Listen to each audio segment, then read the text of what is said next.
Olá, pessoal, boa noite. Sejam bem-vindos à nossa aula de terça-feira. Vocês que já me acompanham todas as semanas sabem que terça-feira é o dia da nossa aula teórica sobre arte sacra, espaço litúrgico, história da igreja. E na quinta-feira a gente tem sempre uma aula prática, né, de desenho. Mas vamos lá para a nossa aula de hoje. Muito interessante porque eu recebi 3 perguntas sobre um projeto que eu estou fazendo em uma igreja chamada Nossa Senhora Rainha da Paz. E é muito interessante quando as pessoas me mandam essas dúvidas, porque é um sinal que elas querem aprender mais, que elas querem esclarecer. Porque é muito importante que a gente saiba, que a gente conheça a simbologia da nossa igreja, até para que a gente possa explicar para outras pessoas também, catequizar através da imagem, da simbologia, que é riquíssima na nossa igreja. Então, quando surgem essas dúvidas, eu gosto sim que me mandem para que eu possa, através das aulas, sanar as dúvidas. Algumas coisas que eu vou comentar hoje com vocês já tem aulas prontas. Quem são alunos, né, os alunos da Academia de Arte Sacra, já tem algumas aulas de alguns elementos que eu vou comentar aqui hoje. Então, surgiram 3 perguntas sobre um projeto. Primeiro, sobre as linhas que tem numa imagem que eu criei no presbitério, tá? Me perguntaram assim, nossa, mas aquilo não parece aquele olho que vem lá da cultura egípcia? Algumas filosofias aí usam esse olho também e tal. Vou explicar. Isso é muito interessante, porque eu vou mostrar para vocês o como é importante a gente saber a simbologia, tá?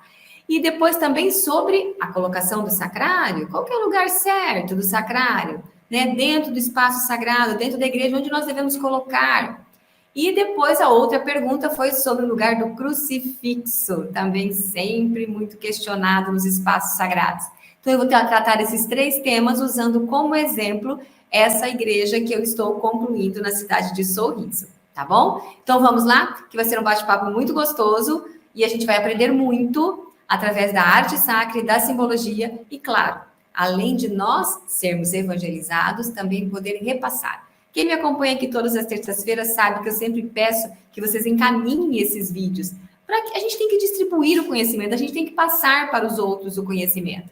E eu estou aqui toda terça-feira para contribuir também com isso, né? Para que a gente repassar esse conhecimento que eu já estudo há tantos anos, há quase 20 anos que eu estudo sobre arte sacra, me formei e continuo estudando muito, tenho muitos trabalhos pelo Brasil todo, de projetos de espaço litúrgico de arte sacra, mas quero repassar esse conhecimento, porque não tem sentido a gente guardar. Então, quanto mais a gente souber toda a simbologia, melhor para nós e para que a gente possa ensinar os outros também, usar essa ferramenta riquíssima que a nossa igreja tem. Vamos lá? Deixa eu mudar aqui. Nós vamos então, dentro dessas 3 perguntas que me fizeram, eu dá para, claro, fazer uma aula de cada tema. Então, depois, como eu já disse, tem algumas aulas que eu já falei sobre esses temas, e eu vou comentar isso durante a aula de hoje, e outras também que nós podemos depois trabalhar com mais detalhes. Mas eu vou pegar como exemplo a igreja, Nossa Senhora Rainha da Paz. Vou pegar só uma parte dela, porque é um projeto completo. É um projeto onde eu fiz o projeto litúrgico, o espaço do projeto litúrgico, o projeto do espaço litúrgico, desculpa.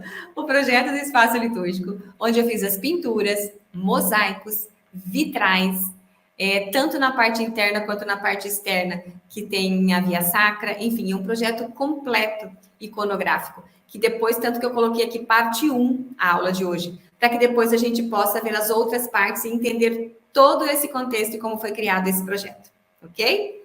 Então, vamos lá. Qual foi a primeira pergunta que me fizeram? Mari, aquele formato ali, ó, em volta da imagem de Nossa Senhora, parece um olho, o que significa aquilo? Né? Primeiro, claro, nós temos que ter consciência, e quem me acompanha aqui, quem é meu aluno, sabe que várias vezes eu já expliquei que tem muitos símbolos cristãos que vieram do paganismo. Né? Por quê? Porque existia, fazia parte daquele contexto, e depois ele passa a ter uma simbologia cristã, a própria cruz. Era algo que as pessoas abominavam, porque era sinal de que ali tinha sido crucificado os piores bandidos. Então, no início, existia uma certa rejeição, mas aos poucos foi sendo passado o sentido de que Cristo superou, é o sinal da morte dele por nós, né, da salvação. Então ele superou, ele venceu a morte. E a cruz é esse sinal que hoje nós carregamos como um símbolo cristão, né? Então tem muitos outros símbolos que passaram a ter uma conotação cristã, ok? Aí vamos lá então. O que é esse elemento, tá? O que é que eu uso muito na minha arte? Quem acompanha meu trabalho sabe que em várias igrejas, vários projetos, eu uso muito essas linhas côncavas, essas linhas, essas curvas, tá? E tem toda uma simbologia belíssima. Como eu sempre falo, na arte sacra nada é colocado aleatoriamente. Não é o gosto da Mari que está ali, não é o gosto do padre, não é o gosto do fulano lá da comunidade, certo? É documento da igreja, orientação da igreja, história, tá? Nós temos todo um embasamento teológico, litúrgico, bíblico, tá? Para que a gente possa criar esses projetos iconográficos. E a arte dentro de uma igreja, ela está a serviço da liturgia. Ela está ali para auxiliar a comunidade. Então, por que é tão estudado? Não é simplesmente assim, eu gosto de Santo Antônio, que nós vamos colocar uma imagem de Santo Antônio, eu gosto de Nossa Senhora de Lourdes, que a gente vai colocar uma Nossa Senhora de Lourdes. Eu gosto do Bom Pastor, ali eu vou colocar o Bom Pastor. Não, tudo tem um sentido, tudo tem uma orientação da nossa igreja, ok? Então, vamos primeiramente para esse formato. É uma mandorla, que em italiano significa amêndoa. Então, essa figura geométrica em forma de amêndoa, ela é usada há muitos séculos, desde os primeiros séculos na arte cristã. Então, na iconografia tradicional, quando eu falo iconografia, são as pinturas, os desenhos, né, os mosaicos, os vitrais, enfim, tudo que tem de imagem sacra. Tanto pintura, escultura, enfim, ela é uma forma oval dentro da qual se inscrevem os personagens sagrados. Isso é, nós vamos encontrar a imagem de Cristo, da Virgem Maria, dos santos, dentro dessa mandorla, que significa que eles estão dentro de uma glória imortal, tá? Tem um mosquitinho aqui hoje.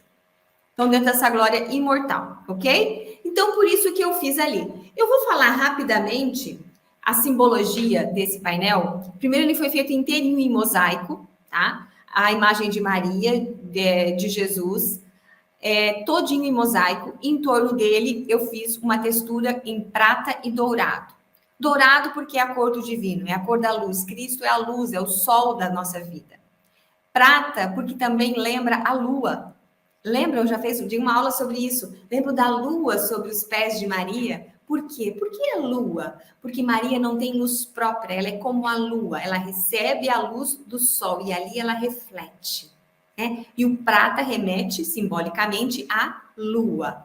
Então, Maria é aquela que recebe a luz de Cristo, né? A Maria é aquela que nos evangelhos, quando nós acompanhamos todas as passagens, estudamos Maria no evangelho, nós vemos que Maria é aquela que nos mostra o Filho, que nos conduz a Jesus Cristo, né? Então, ela que recebe a luz dele, tá? Então, nós temos também a imagem do Cristo em cima, é uma releitura do Pantocrator, uma imagem muito antiga também da nossa igreja. Nós vamos ver lá na ábside, que é essa parede no fundo da igreja, lá nas primeiras basílicas, usando como Cristo vitorioso, né? O Todo-Poderoso. O vermelho, que é a cor do sacrifício, do sangue, do amor. O azul, que é a cor da espiritualidade, da verdade, da fidelidade. Em torno dele tem folhas, ramos, que remetem também Cristo como árvore da vida, né? 12, 6 de cada lado, representando também a evangelização, porque são 12 apóstolos que saíram pelo mundo para evangelizar. Né? E na parte de baixo, nós temos Maria, Maria entronada, que fala, porque é Maria em formato de um trono segurando o filho. O filho está sobre o seu colo, como que apresentando, né, o verdadeiro rei. E com várias flores também, todas na técnica de mosaico em torno, que está apresentando esse jardim. Maria é esse jardim fértil, puro, né? Que Deus escolheu para enviar o seu filho para a humanidade. Então, resumidamente, depois eu vou fazer uma aula especial sobre isso. Resumidamente, a simbologia desse painel principal, sempre na imagem central, Cristo. Por quê? Porque nossa fé é cristocêntrica, ok? Então, nós temos Maria em volta com essa mandorla, tá? Esse formato. Então, é uma auréola em forma de amêndoa, ou seja, uma moldura que envolve a totalidade de uma figura iconográfica. Essa é uma imagem também muito antiga, lá dos primeiros séculos, da arte românica, que nós vemos a imagem de Cristo, Pantocrator Todo-Poderoso, envolto com essa mandorla, tá? Então, são linhas utilizadas na arte sacra desde os primeiros séculos, tá? É uma simbologia cristã, belíssima, rica, tá? E como ela se forma? Nós sabemos que o círculo, ele representa o Pai, representa Deus. Por quê? Porque nós não representamos a face de Deus, ninguém viu a face de Deus. Nós representamos Cristo, desenhamos ele como um homem, por quê? Porque ele se fez homem, né, para salvar a humanidade. Então, o círculo, ele representa o Pai, o divino. Por quê? Porque ele não tem começo e nem fim, ele é infinito, né? Então, ele representa também, nesse sentido aqui, a união entre os dois mundos, né? Porque o mundo também tem esse formato redondo, então também tem essa ligação simbólica. Então, representa a união entre o céu e a terra, os mundos inferiores e superiores, isto é, quando os dois círculos se cruzam, olha o elemento que nós temos ali no meio. Nós temos a mandorla. Então, é a união de tudo, é a santificação, é a união, é a completude. Tá? Então, nós temos essas linhas que são a mandorla, quando dois círculos se encontram. Então, isso que eu também usei nesta igreja, nessa iconografia, como em muitas outras que eu utilizo. Este formato que é a união destes dois círculos, tá? Outra aula também eu já expliquei sobre a simbologia das formas geométricas na Bíblia e na arte sacra, o que representa o quadrado, círculo, triângulo, né? Tem toda uma simbologia. Mas agora nós vamos focar neste formato, tá? E então, o encontro entre esses dois círculos forma o desenho conhecido em latim como vesica piscis, que significa bexiga de peixe, lembra que parece esse formato também? Ou mandorla. Então, conforme vai passando a tradição, a história, eles acham, claro, um nome com aquele formato, tem um nome que se assemelha a outro objeto para poder colocar um título, né? Então, pode ser chamada de mandorla, pode ser chamada de bexiga de peixe, né? Então, muitas imagens cristãs e bizantinas de Cristo incluem a mandorla. Nós vamos encontrar em muito, principalmente no primeiro século, tá? Ou até o primeiro milênio, ou até a metade do segundo milênio. E é uma auréola que cobre todo o seu corpo, não só a cabeça, né? Então, é um exemplo, esse aqui tem um exemplo muito bonito, porque observa que o Cristo ele rompe a mandorla. A mão dele está para fora, isso é, para entrar no mundo. Observe no fundo do desenho, dois círculos. O encontro dos dois círculos forma a mandorla. Tá? E o Cristo Todo-Poderoso ali, no centro da mandorla. Olha que lindo isso, né? Que simbologia maravilhosa. Tá? Então, distingue-se, como eu falei antes, da auréola que envolve apenas a cabeça, né? Porque ela envolve todo o corpo. Então, a gente vai encontrar em vários períodos da história da arte. Já trabalhamos isso também. Os alunos da Academia de Arte Sacra têm um curso completo lá de História da Arte Sacra, onde nós vamos estudando como cada período tinha uma arte diferente, né? Se manifestava de uma forma diferente e nós vamos ver todo esse sentido, todo esse significado. Então, na arte românica, na arte medieval, era muito comum o uso da mandorla, né? Principalmente na ábside, essa parede maravilhosa por trás ali do altar, né? E também na arte bizantina nos mesmos períodos, sei lá, no primeiro período. Então, nós vamos encontrar muito. Quem já teve a oportunidade de visitar igrejas mais antigas, na Europa, vai lembrar que em muitos desses locais, dessas igrejas, nós vamos encontrar o desenho da mandorla, tá? Então, os ícones também da igreja ortodoxa oriental, faltou um L ali. A mandorla é usada para retratar momentos sagrados que transcendem o tempo e o espaço, como a ressurreição, transfiguração de Jesus Cristo e a dormição da Theotokos, tá? Então, também Maria dentro dessa mandorla, como eu também fiz nessa igreja, na iconografia, né?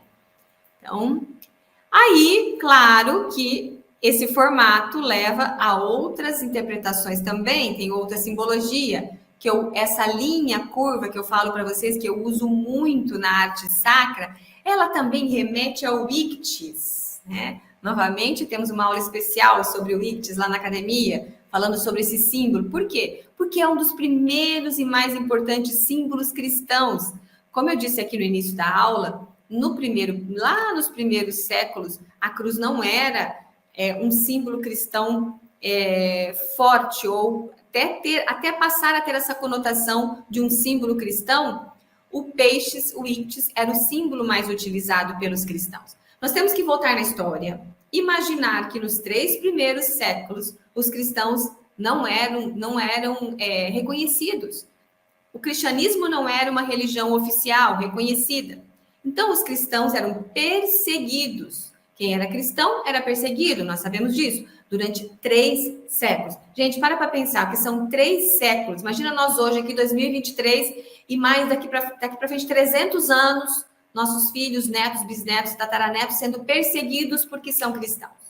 Isso aconteceu lá no início. Claro que nós sabemos que hoje continua acontecendo em pleno século XXI. Nós vemos nos meios de comunicação cristãos sendo mortos porque se manifestam a sua fé. Mas lá no início da era cristã, era uma população muito grande, né, também, e que elas foi se fortalecendo mesmo, rezando, se encontrando escondidos, ou nas casas, que chama de domus ecclesia, ou nas catacumbas, onde eles enterravam os seus mortos, eles criavam pequenas capelas. É ali que nós vamos encontrar as primeiras imagens da arte sacra desenhadas nas paredes das catacumbas, e os cristãos se encontravam para fortalecer a sua fé, para rezar pelos seus mortos, para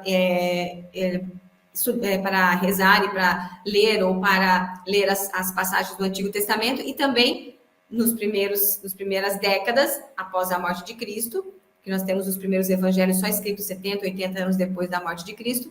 Nós temos também as histórias de Cristo passada oralmente. E como isso era passado? Nesses encontros, né, em que essa comunidade cristã que se reunia escondida, fugia, perseguida, ela ia passando os ensinamentos de Cristo. Então, olha que importante para nós hoje reconhecermos o tamanho da fé desses primeiros cristãos que mantiveram todas as histórias de Cristo e foram passando para que chegasse até nós, né? E claro, depois foram transformadas, foram escritas, né? E transformada na Sagrada Escritura que nós temos hoje. Mas, nas primeiras décadas, era passado oralmente.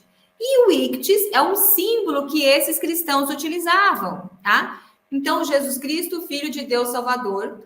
Por quê? Porque ele é um acróstico, que é uma das letras, são iniciais em grego que significam Jesus Cristo, Filho de Deus Salvador. É um símbolo que consiste em 2 arcos que se cruzam para formar um perfil de um peixe, sendo dos mais antigos símbolos do cristianismo.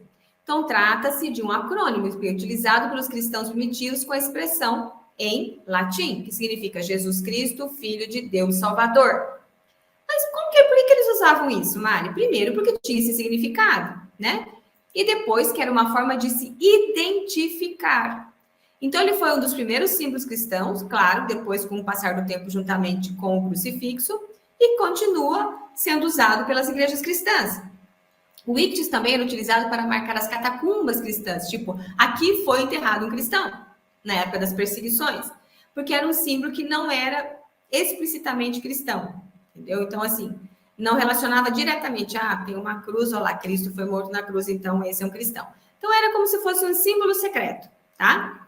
E aí, nós vamos também entender que a outra utilidade era essa comunicação, era se identificar. Um cristão marcava um lugar com uma meia-lua, com esse risco, esse arco, e o outro vinha e completava. Quando ele completava, formava esse peixe. Você fez um risco, eu fiz o outro. Nós podemos confiar um no outro, nós somos cristãos. Então, era uma forma de se identificar, né? E também desenhado nas portas das casas, né? Um pequeno sinal, um pequeno ictus, para que reconhecesse que naquele local tinha um cristão. Então, essas linhas utilizadas lá desde os primeiros séculos, eu também utilizo na arte sacra. E eu e muitos outros artistas sacros, né? Não só do Brasil, mas do mundo inteiro. Por quê? Porque tem um embasamento, tem uma história litúrgico, né? Então, tem todo um porquê de usarmos essas linhas. Como eu disse anteriormente, tudo na arte sacra tem um significado. As cores têm um porquê, as linhas têm um porquê, o elemento onde nós colocamos dentro da igreja, nada é à toa, certo? Então, estou trazendo para vocês aqui, como eu disse lá no início da aula, em cima de 3 perguntas que me fizeram, eu juntei todas essas 3 perguntas para trabalhar dentro desse painel, para que vocês entendam toda esta simbologia muito rica da nossa igreja. Então, nessa igreja que ainda não está concluída, eles me questionaram também sobre o crucifixo. Onde está o crucifixo? Bom, conforme as normativas da igreja, nós temos várias opções de colocar o crucifixo no presbitério. Primeiro, ele tem que estar no presbitério, tá? De alguma maneira, ele tem que estar no presbitério. Ou ele pode estar pendurado sobre o altar, ou ele pode estar sobre o altar, ou ele pode estar ao lado do altar, como a cruz processional, ou algumas igrejas optam por ele na parede, enfim. Mas ele precisa estar no presbitério. No caso dessa igreja, o presbítero, ele optou pela cruz processional. Lembram que quando a gente entra na celebração, na procissão de entrada, se já tem uma cruz lá no presbitério, a cruz processional não fica no presbitério. Ela vai para a sacristia, né? Ou é retirada. E mantém-se a cruz que está ali. Se não tem nenhum outro crucifixo, se mantém a cruz processional. Então, essa igreja, quando ela estiver pronta, né? Ela já está acontecendo até casamentos e celebrações dela. Mas ainda estamos concluindo o projeto. Eles vão manter a cruz processional, tá? Foi uma opção. Então, assim, olha só, o que o cerimonial dos bispos e cerimonial da igreja, número 129, nos diz. É de louvor que a cruz processional fique erguida junto ao altar, de modo a ser a própria cruz do altar. Caso contrário, na existência de outra, deve ser retirado, como acabei de falar, tá? Então, nós temos que lembrar, por que será que a igreja nos documentos pede que essa cruz esteja próxima do altar? Por quê? Porque a mesa do sacrifício é o Cristo, é o símbolo central da nossa igreja, é o centro da nossa igreja. E como também símbolo da mesa do sacrifício, a cruz está ali por perto, né? Porque tem todo esse significado. É o que nós celebramos durante a missa. Mas, agora que estamos se preparando até, né, para a Páscoa, nós comemoramos a vitória, a ressurreição. Por isso, na parede ao fundo, o Cristo vitorioso, o Cristo ressuscitado. Por quê? Porque ele venceu a cruz. Então, passamos pela paixão de Cristo ali, próximo do altar, a cruz próximo do altar, e continua a caminhada, e temos a ressurreição, o Cristo vitorioso na parede ao fundo. Olha que lindo, o próprio espaço litúrgico já é uma evangelização, é uma catequese, né? Então, temos toda uma simbologia. Ficaria horas aqui, porque tem muitas outras simbologias envolvendo isso, mas vamos para o foco, tá? Para a gente falar então agora sobre a questão da cruz. O que outro documento também nos faz? Querem exemplo belíssimo? A Basílica de Aparecida. Sobre o altar está pendurada a cruz, desenhada pelo Cláudio Pastro. Então, a cruz ornada com a imagem do Cristo crucificado, trazida eventualmente na procissão, pode ser colocada junto ao altar, de modo que se torne a cruz do altar, que deve ser uma só. Caso contrário, será guardada em lugar adequado. Instrução Geral sobre o Missal Romano, número 122, documentos da igreja que nos orientam, certo? Então, se tiver já uma cruz, retira, senão fica a cruz processional, ok? Haja também sobre o altar ou em torno dele uma cruz com a imagem do Cristo crucificado. Instrução Geral sobre o Missal Romano, número 117. Então, aqui coloquei também uma imagem de um exemplo da cruz processional. Nesse caso, pode ser que não tenha outra cruz no altar, então fica a cruz processional.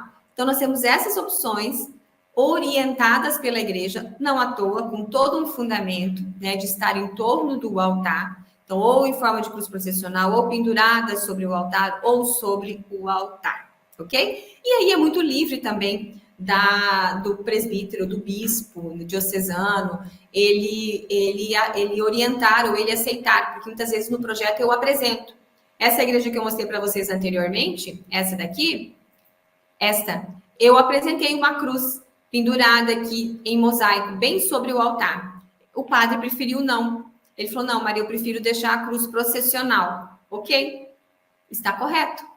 Não tem problema, são locais que a gente pode colocar o crucifixo, tanto pendurado quanto na cruz processional. Então, também se torna uma opção, às vezes um costume da comunidade, a gente tem que, né, tem todo um contexto que a gente pode fazer, porque não vai sair fora das orientações que a igreja nos dá.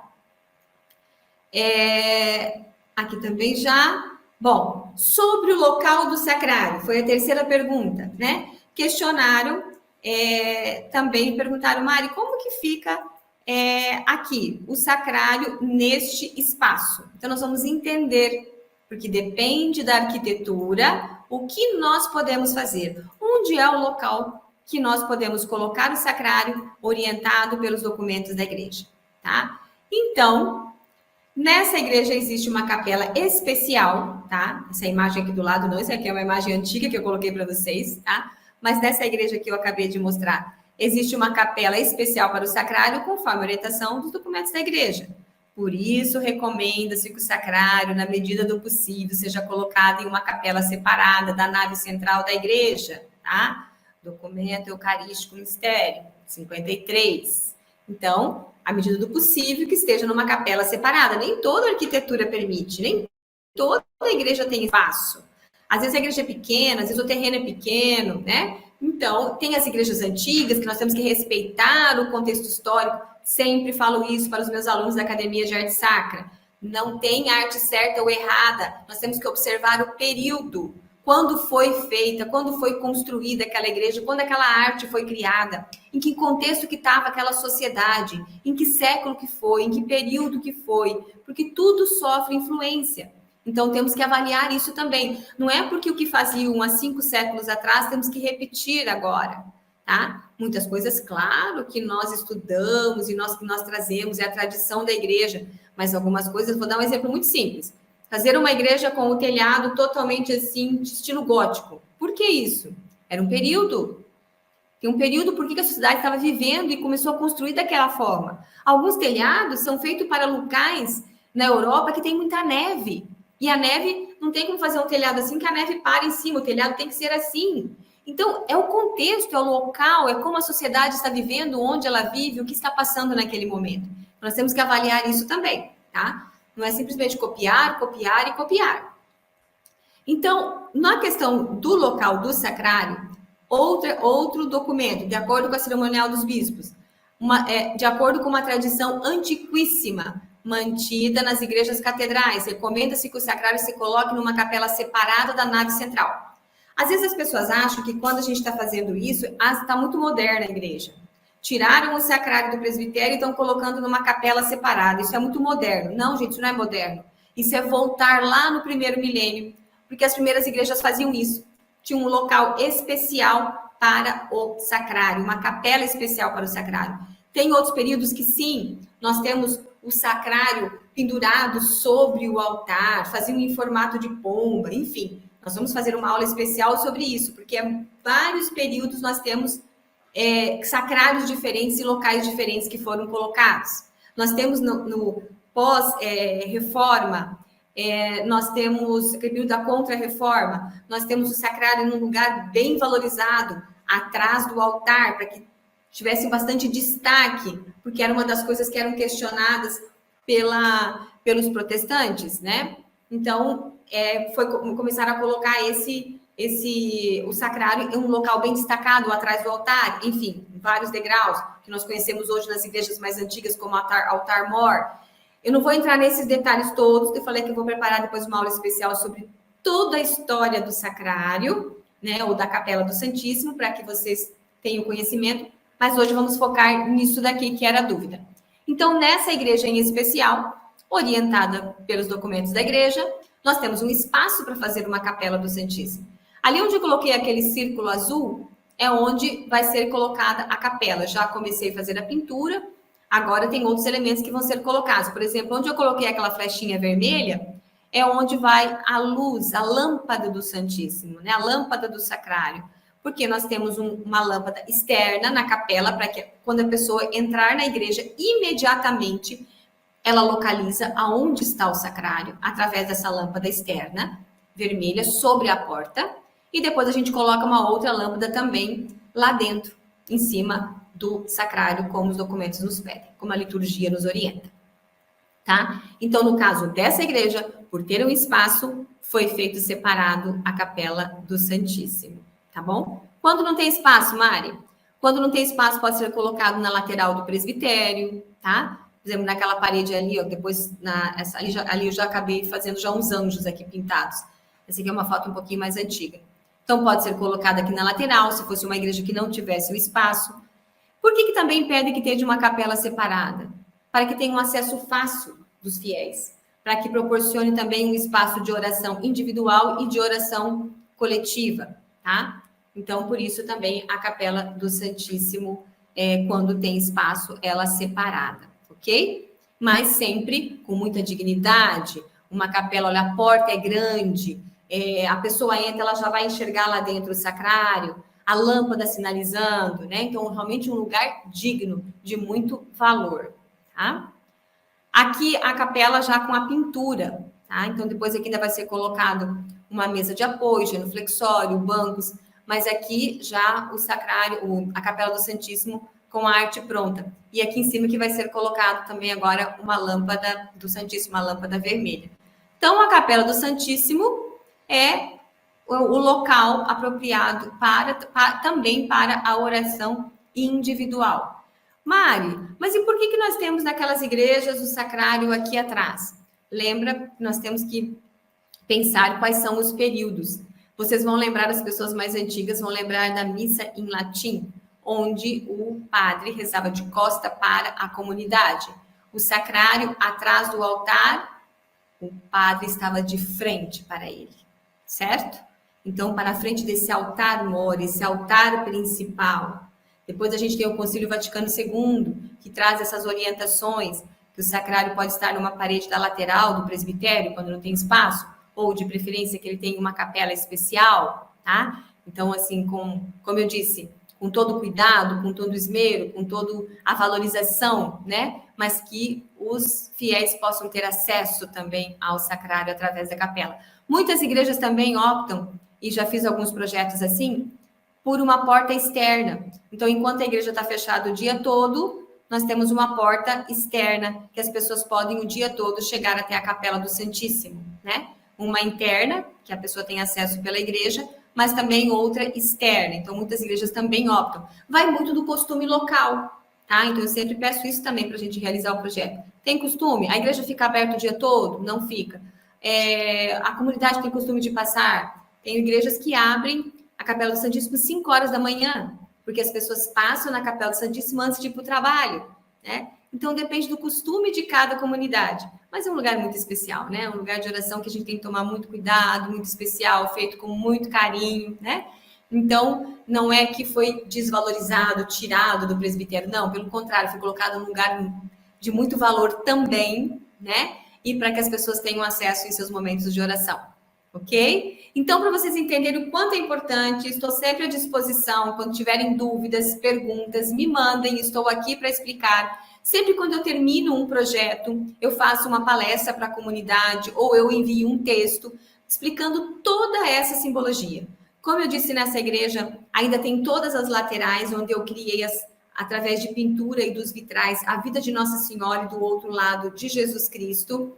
Tem a parte externa que são a via sacra toda em mosaico em torno da igreja, que tem bastante espaço, enfim. Tem toda uma simbologia criada, toda uma iconografia criada para estar a serviço da liturgia, como em todos os outros projetos de igreja que eu realizo. Então, eu estou à disposição. Juntei essas 3 perguntas para que vocês pudessem, num projeto só, para que vocês pudessem ver a importância de nós sabermos, como católicos, como cristãos, toda a história da nossa igreja, a simbologia, o significado e como é rico tudo isso para nós. Eu estou aqui à disposição. Qualquer dúvida que estiverem, pode me enviar, ok? E até semana que vem com a nossa próxima aula. Obrigada de coração. Enviem para quem vocês também queiram que saibam sobre esse conteúdo, ok? E tenham uma abençoada noite. Até semana que vem. Obrigada de coração, gente.